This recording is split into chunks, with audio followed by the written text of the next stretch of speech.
All right, what it do, everybody? It's your boy LOG from Where There's Smoke. Let's get into it. Mr. President, today Call I would ask that the quorum call be vitiated. without objection. Mr. President, today we find ourselves in a pivotal moment in American history. And millions of Americans, by their actions or lack of action, will determine the future of our country for decades. In my view, the Trump administration is moving this country very aggressively into an oligarchic form of society where extraordinary power rests in the hands of a small number of unelected multi-billionaires.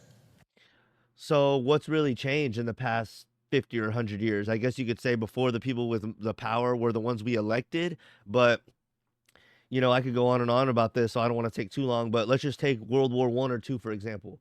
Did any of the American people really want to get into those wars, or the Vietnam, or the Korean War, any war, or the Iraq War? Did any of the American people actually want that stuff, or were the decisions being made by people that are way richer than us and don't have a risk of going to war? So even though they're elected officials, you you could really draw into question how legitimate was their election. Are they one of these people that's been in their seat of power for like their whole life and they really was no challenge to them? So it's like, how really organic was their election? Was it a real true election and really what the will of the people wanted and who they wanted in there? So Bernie's trying to make this thing and wave the flag of like, whoa, we're going down a path we don't want to go down, and we won't be able to change. And it's like, other than these people being not elected officials, nothing much has changed. It's still the elite rich people uh, that are not risking their hides that are making the decisions for the vast majority. And most of the time, we're probably not okay with it. Especially even if they sell it in a way that we're okay with it up front, we end up learning on the back end that we weren't okay with it. And that's the kind of thing I think you see with COVID. A lot of people weren't okay with it up front, but the majority were pressured into something. And then after the fact, now that we're able to look back with 2020 hindsight, everyone could say, and I think would agree, especially people that don't agree, if they're pressed about it, I think they would agree.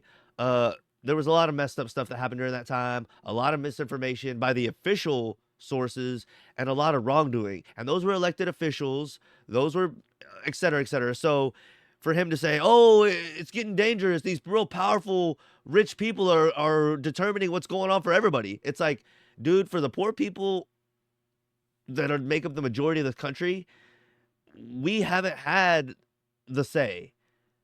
And you can even say, okay, well, we elected an official that we wanted to make decisions for us and that we had trusted.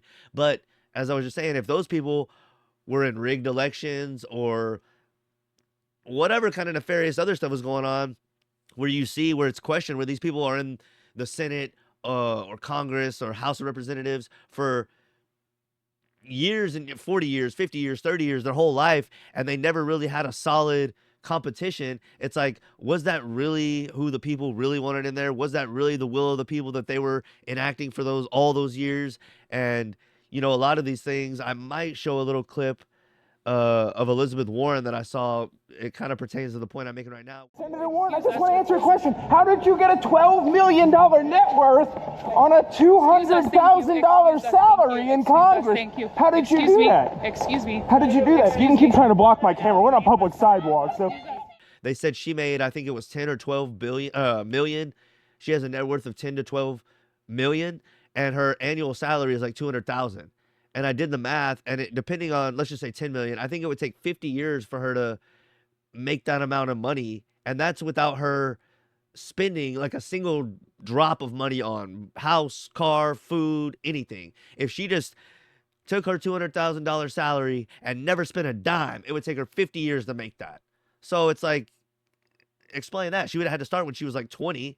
Let me see how old Elizabeth Warren is. You know what? I'll look it up after and I'll put it in right here. That's the beauty of editing after the fact and not live streaming. I'll look up her age and I'll put it in right here. But she would have had to basically get into her job when she was 20 and stay in there her whole life and save every penny to make her net worth. So it's like, obviously you've like, something doesn't add up.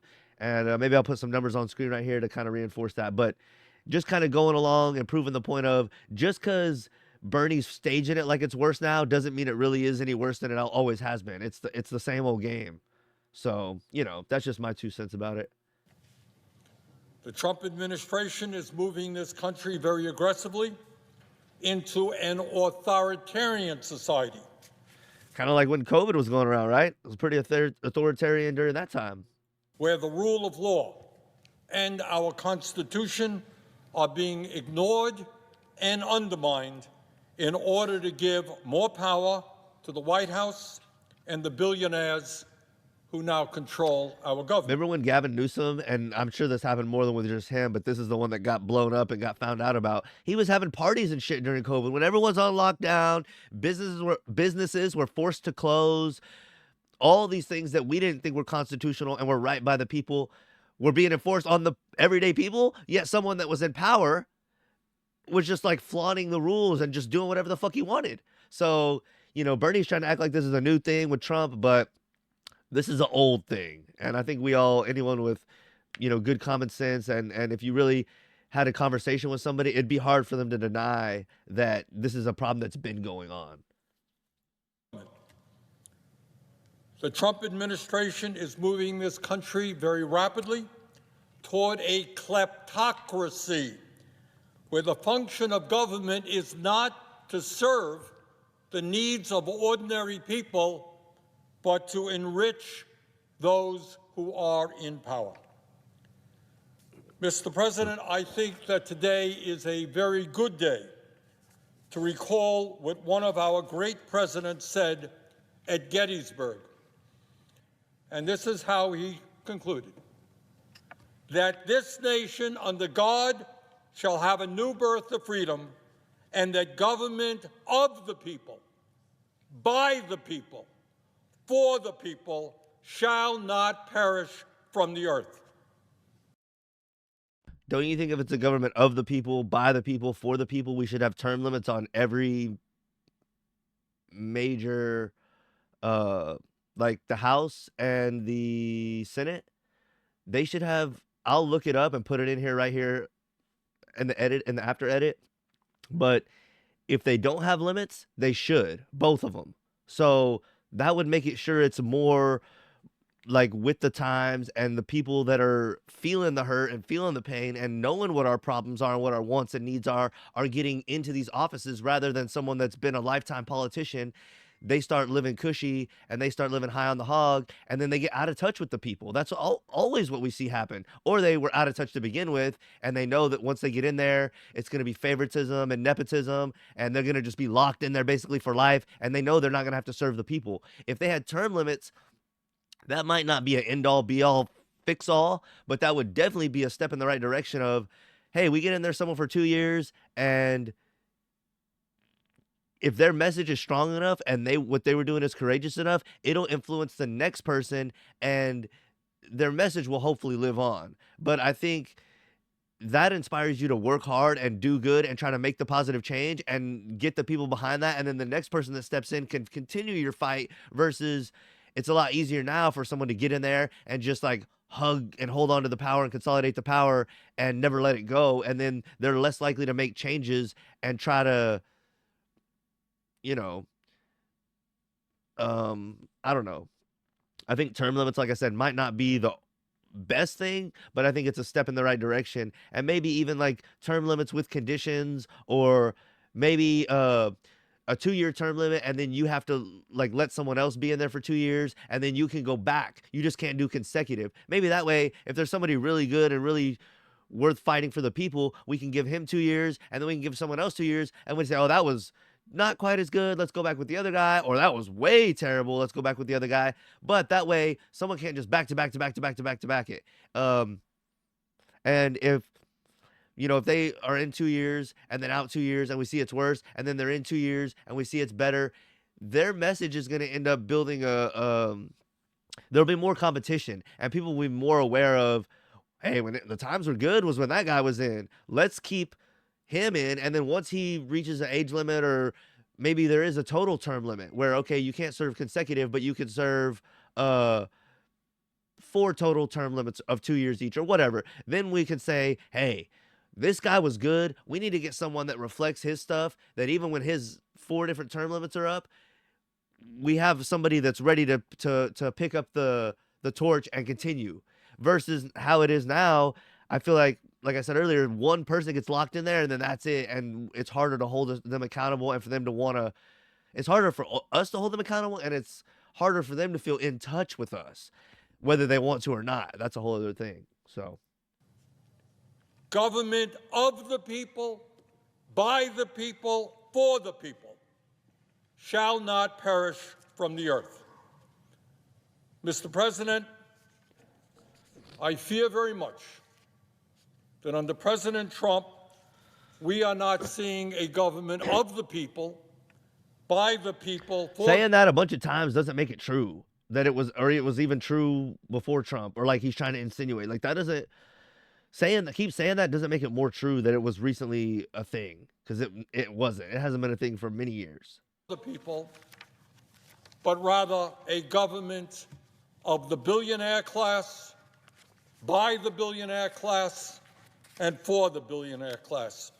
What about just saying millionaires? Everyone in government's a fucking millionaire, and most of the people in the United States are not millionaires. So if you're a millionaire, you're probably in the top 1%. I'll find the stats and put those in here too.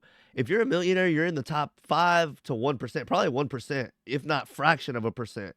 So everyone in the government's already in that category. Like, you're already so out of touch. You're already not one of the people. You're already not for, of, and by the people, like you keep repeating. Like, Bernie, you have a net worth of like 2 million, I believe. You're not feeling the same hurt we are when prices go up and stuff like that. Like, he is more like Trump than he is like us. And I think that's the selling point that I want to get across with everything I've been saying and what I'm trying to say right now. And what is really interesting is that none of this is happening behind closed doors. It's not being done Does that make it better? When it's done behind our back? in secret. It's right out there for everybody to see. I would argue that's almost better. That way people can just see it for what it is instead of it being done behind closed doors, which is real creepy. Several weeks ago, Donald Trump was inaugurated for a second term as president. Standing right behind him were the 3 richest men in America: Elon Musk, Jeff Bezos, and Mark Zuckerberg. And see, this is one of those things where people that maybe want to be pro-American or pro-Trump or just want to see the country succeed, no matter who's the president, some people could say that and say rather, oh, the president has all these people that are like the big business owners and stuff, like supporting him. Like, we don't want them colluding, but we definitely don't want them to be like fighting each other either. Although maybe we would rather have them fighting than colluding. But some people could even say, well, that's good. Like, we want the people that like are making this country run on some level. I think that's a good debate over whether or not it's good for the big, powerful people to really be supporting Trump and working closely with the government, or if we would rather them be in competition to ensure some of the best results for us. So that's a good discussion to have, but I think I can see both sides of it. I can see how people say that's not a good thing because that could lead to further monopoly and they could have insider trading and Trump could pass laws and stuff to really benefit them and give them money and stuff. But I can see the other side of it, people saying to help our trade and to help our economy and to help our industry and to help push us forward and not fall behind in the world economy and stuff like that. We need people that know what's going on and that are in the trenches. They're not in the trenches, but they're, as far as making business decisions and being able to read like long-term economic patterns. We need those kind of guys, but that's almost someone that is still believing in the beast system overall, because it's interesting how like different people will see different sides of being against the beast system, which is like the money system for the most part. That's the biggest tangible part of it that I can just mention right now. There's more that goes into like the beast system, but maybe that's a breakdown for a future video. But man, I'm getting a lot of breakdown ideas off of this one. But yeah, I can see how different people like on the right or on the left would rebel against different parts, and some things they rebel against are the same, but a lot of things they rebel against are different. But like people on the right or that support Trump or that even pro America are wanting to see these real rich and powerful people behind Trump as a good thing, whereas people on the left are seeing it as a bad thing. And I just don't know how um you know, it's all kind of in the mud, so to speak, and all kind of garbage. But I just can't help but think like I'm just trying to, because I made the argument of why it was bad. I'm trying to make the argument of why it was good. I guess I kind of did for like industry and commerce and trade and the economy and stuff like that. But I think everyone's getting to a point too. Why it was harder for me to make the argument for that side is because I think everyone, people on the left and right and middle, are coming to the realization of, and maybe we've always known this, but I think we're starting to know this in this generation, and we're starting to agree on this thing. It's not good for someone to have all the money and all the power at the top. Like having an Elon, having a Bezos, having a Zuckerberg, where they're these mega rich, and it kind of goes hand in hand because they're rich, but they're also presiding over a really powerful company. So if they lost their company, that might take a lot of their wealth, but I'm sure they have a lot of money in the bank account. So it's not just the money aspect, but it's the control over a large organization that we all use daily or weekly. Maybe not with Elon, but with like Zuckerberg, most people use Facebook or Instagram daily or weekly. And then same thing with Amazon. Most people order off of Amazon.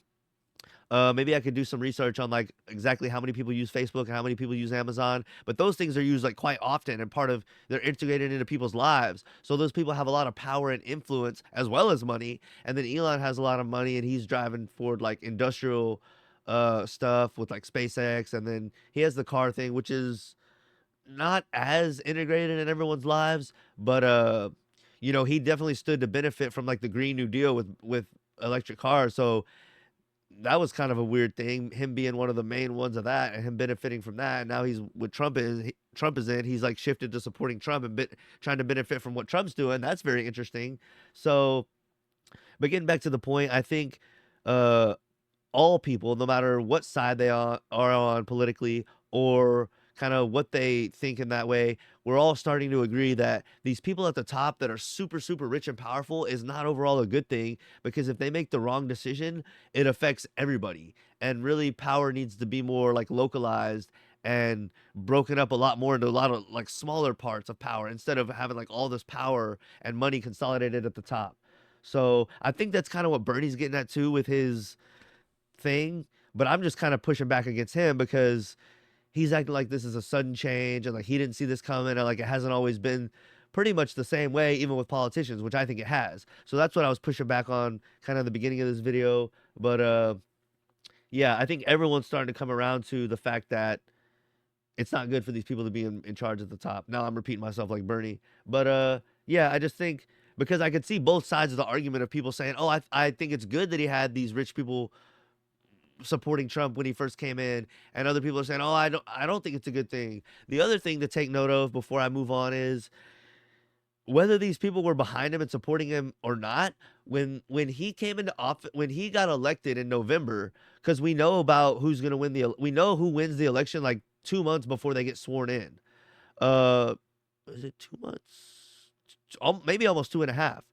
Um, so with that being said, these people with a bunch of money and a bunch of power and a bunch of influence, they have at least 2 months, if not 2.5 months, to make stock investments, to make business moves and make deals based off of what they kind of know. They know Trump's not going to be with the Green New Deal. They know he's going to pull out of a lot of different like things. They know he's going to be radically different from the left.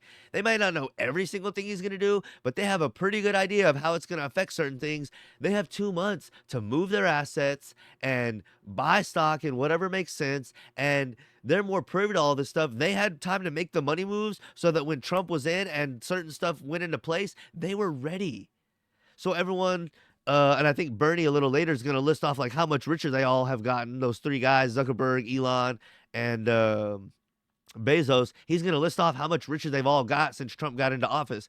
But even if they're not in collusion with him, they still could have, based off of what they know is going to happen with the market and certain things and assets, et cetera, stuff not even privy to with the money games and stuff. They could make their moves in those 2 months so that when Trump gets in and the stock market starts going crazy and certain things start going into effect and gold's on the rise, like gold's always on the rise. So if you're a millionaire and you just put like half your money into gold and it rises a certain amount in like a few months, you're loving it because that money was just sitting in your bank account anyway, and you knew gold's like a winner. It always goes up. So, but they could have known like when Trump gets in and shakes it up, like I don't know if that stock has even gone crazy since. I know it's gone down a little, which is weird since Trump got in.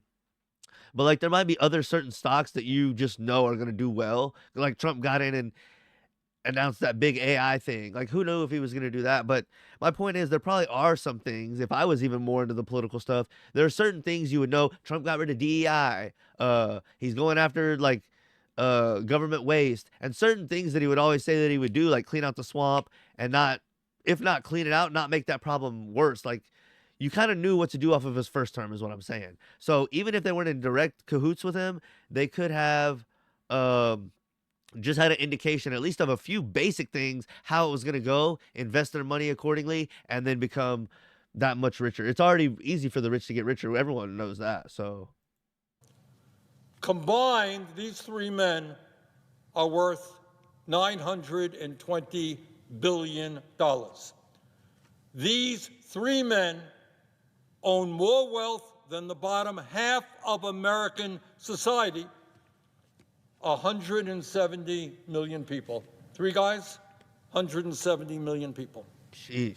And I should point out, and this should tell you exactly where we are going as a nation, these three men, wealthiest three in America, have become some $232 billion richer since Trump was elected a few weeks ago. Sheesh.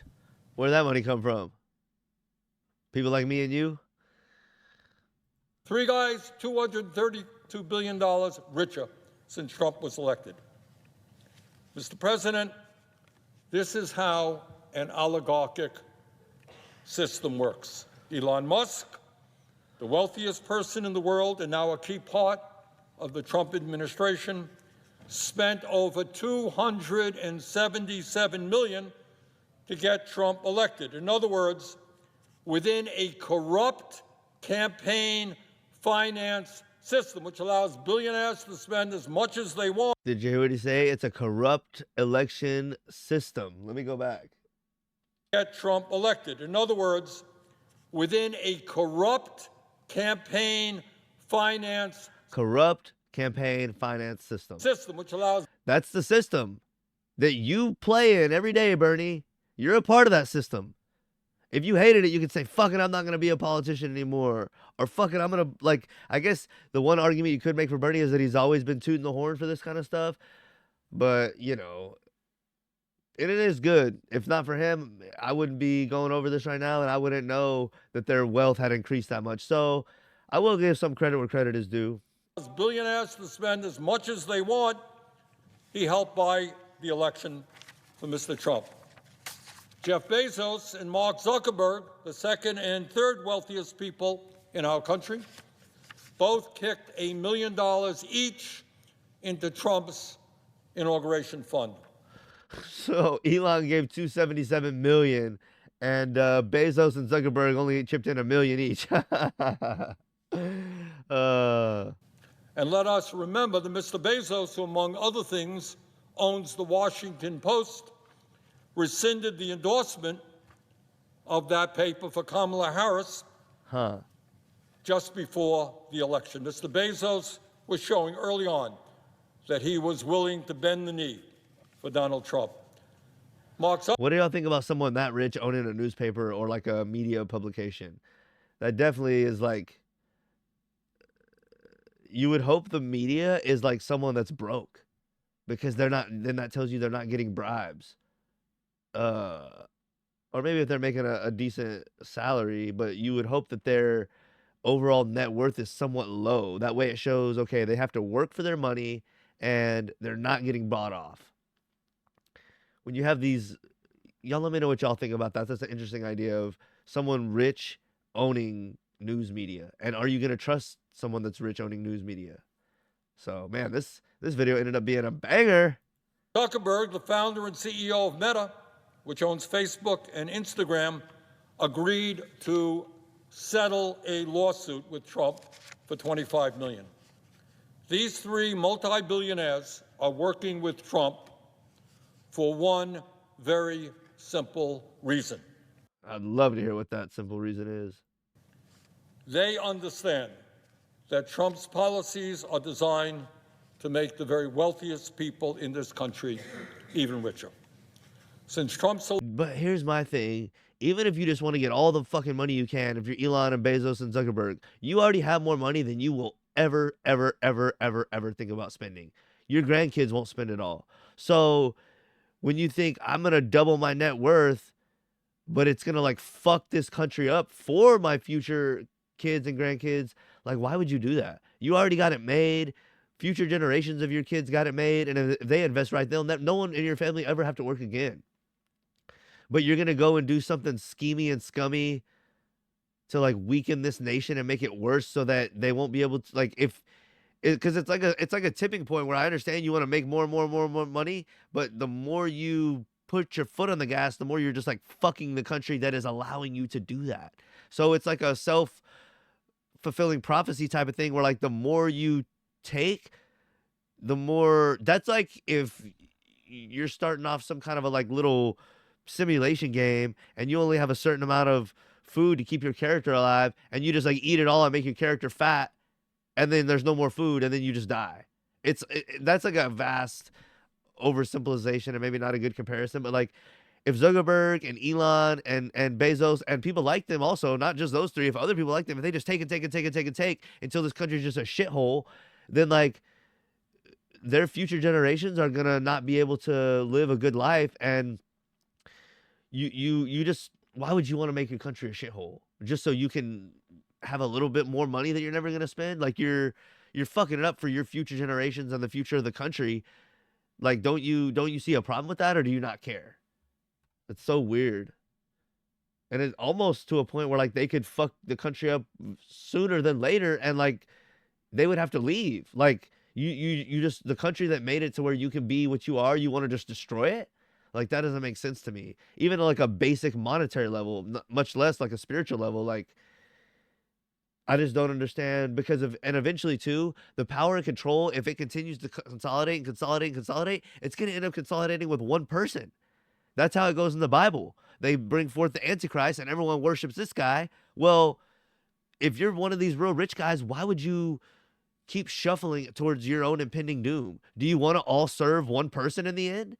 Like eventually, if they keep consolidating the power more and more and consolidating the money more and more, eventually you're not going to have any money or power. You're going to be like the rest of us. It might take a little time, but it's like a you're just leading to your own doom. Like, I don't get it. Election, Mr. Musk has become $154 billion. Let me go back so we can get that from the beginning. Very simple reason. They understand that Trump's policies are designed to make the very wealthiest people in this country even richer.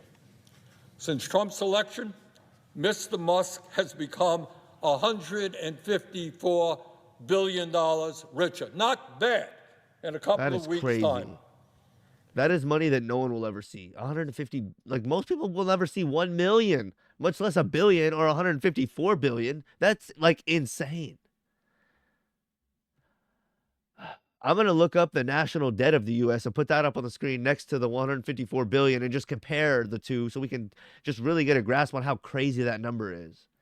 He earned a great investment. He only spent a couple of $100 million on the election, and now he's $154 billion richer. That's Mr. crazy. Bezos has become $35 billion richer, and Mr. Zuckerberg has become $43 billion richer.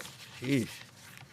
Mr. President, I am concerned not only about the growing movement toward oligarchy in this country, but I am deeply worried that under the leadership of President Trump, we are moving rapidly towards authoritarianism. And all over this country, people are alarmed and shocked by what they have seen in the last several weeks. Just a few examples. just a few. Last week, President Trump attempted to suspend all federal grants and loans in direct violation of the U.S. Constitution and federal law. As every third grader in America knows, or I hope knows, the power of the purse in the United States belongs to Congress, not the president. Yes, the president. Shouldn't the people have something to say about that? I guess that's why we like elect our officials and we, expect them to represent us, but it's like I feel like the people should have a lot more of a direct vote on what we spend our money on. Maybe not totally, but at least partially. Can we decide on some of the budget? It's like all just in y'all's hands. It's like I think more power to the people to vote on more individual stuff would be great. Can recommend legislation to Congress. The president can veto legislation that Congress has passed. But he does not have the power to unilaterally terminate funding and legislation that has been passed by the U.S. Congress. That is a dangerous and blatantly unconstitutional act. And I should add that Trump's blocking of federal funding would have had a horrific impact on millions of Americans who utilize programs like Medicaid, Head Start, community health centers, Meals on Wheels, homeless veterans programs, and many, many other initiatives. Tens of millions of Americans, including some of the most vulnerable in our country, were impacted by that decision. But that's not all. A few days ago, Trump fired 17 inspectors general, independent government watchdogs that were created by Congress in the wake of the Watergate scandal to prevent the abuse of power by the executive branch. Last week, President Trump fired a member of the National Labor Relations Board, and in so doing, effectively neutered the only federal agency in America with the authority to hold corporations accountable for illegal union busting and to protect the constitutional right of millions. I think the argument would be those people haven't been doing their job already. Because as I'm going to cover probably in a separate video coming up soon, there's monopolies and like crooked stuff going on all the time that our government should bust up and not allow, and they don't do it. So I think that's where some of these policies sound appealing to people, like, oh, Trump's getting rid of the waste and getting rid of these people that aren't really doing their job anyway. Like, if they're not doing their job, just fire them. So I think this is the part where he gets a little bit of support with all these things he's doing. Even though someone like Bernie can say, oh no, it's terrible. It's like, kind of alluded to what I said earlier. Like, there's a lot of things in the government that aren't what we would like. And that was a whole other topic, but this is just kind of showing another side to it, where there might be all these positions that were created and it's just all this bureaucracy where, like, yeah, there's a guy filling that position, but is he really making sure that things are on the up and up and serving the American people the best? Or is he just like sitting around and like pretending to do something and like taking a check? So that's why I think a lot of people are on Trump's side with this. So, Millions of workers who want to join unions in order to earn better wages, working conditions, and benefits. Not only is that move blatantly illegal, it is exactly what Elon Musk, the owner of Tesla, and Jeff Bezos, the owner of Amazon, have been fighting for months. They don't like unions. And what Mr. Trump has given them is the opportunity to make it much, much harder for workers to organize in their companies. President Trump also illegally fired members of the Equal Employment Opportunity Commission, the only independent commission in our country that protects workers against discrimination in the workforce.